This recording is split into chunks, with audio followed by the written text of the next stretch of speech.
السلام عليك يا ولي الله. السلام عليك يا نور الله في ظلمات الأرض يا علي بن موسى الرضا عليه السلام.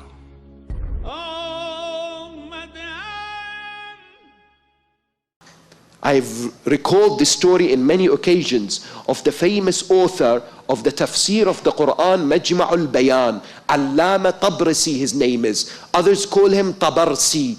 What did he do? He passed away. He died. His family came, they did all the rituals, they prepared his body, and they placed his body inside the grave. Back in the time, they used to do this very quickly.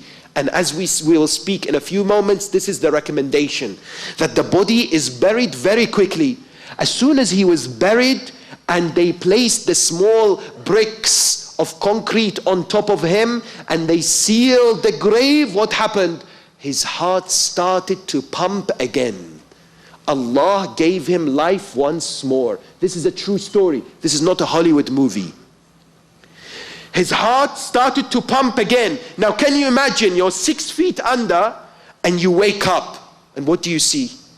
You see that you are surrounded by clay and dust and soil, and you have only a few minutes to live because oxygen supply is limited. At that moment, put yourself in the position of this great scholar. What would you do?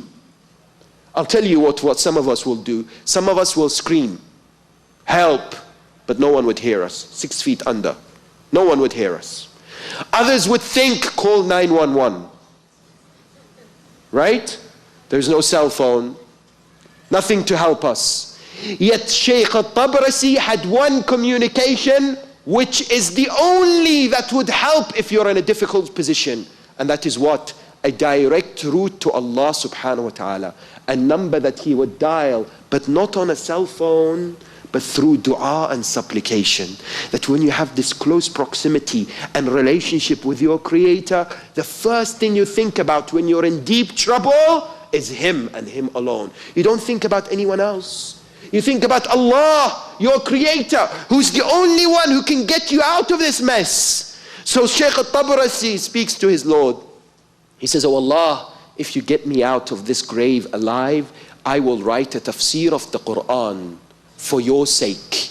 I will write a commentary of the Quran. Now what happened was, there was a man who used to wait in the cemeteries when the bodies have been buried, and he would come, open up the graves and steal the shroud, the kafan.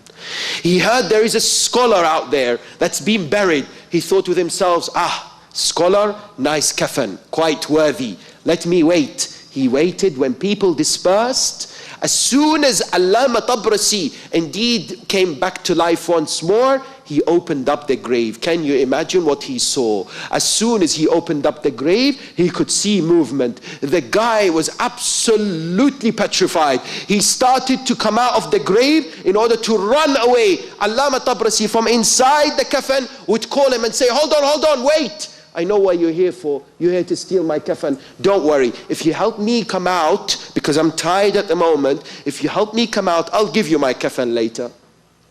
So Allah guided this young man, this thief. He guided him. So he helped Allama Tabarasi come out of the grave, and he took him home. Now can you imagine at home what was happening? They had a majlis aza, and the door is knocked. They open the door, and it's the Allama himself. He says to them, what? I'm back. Of course he didn't say this, I made that up. However, the idea is what? He says to them that I'm here. Now what happened is that when they saw this, they were amazed. Now that young man who was a thief was guided by Allama Tabarasi. Later on he became a knowledgeable individual and repented from the actions. Most of us do not get this opportunity to return.